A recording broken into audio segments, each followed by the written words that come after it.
La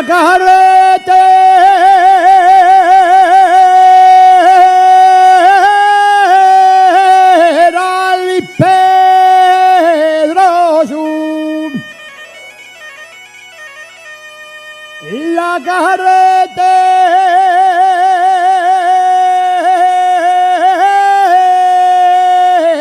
di Pedroso.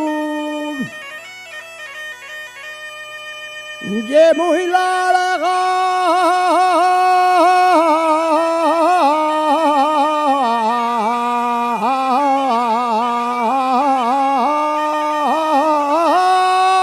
y entornada.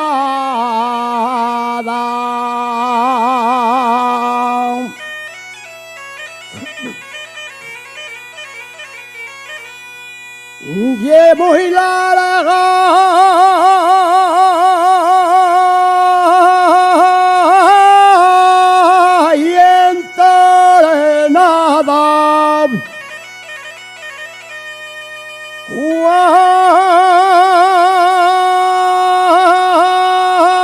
cuando me pongo a salir,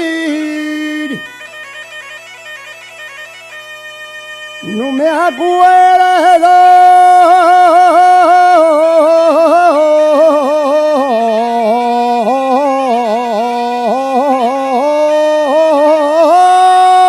de la entrada.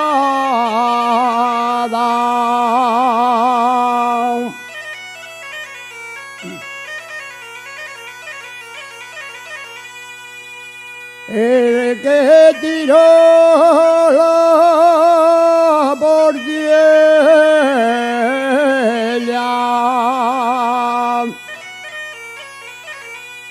el que tiró la portiella,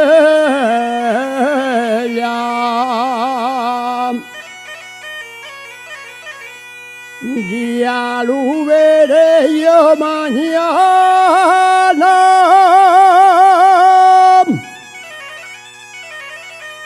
El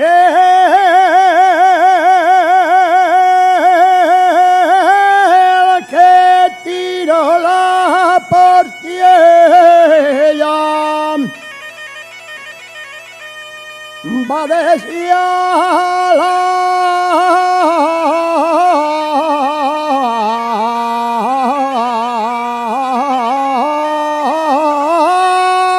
como estaba.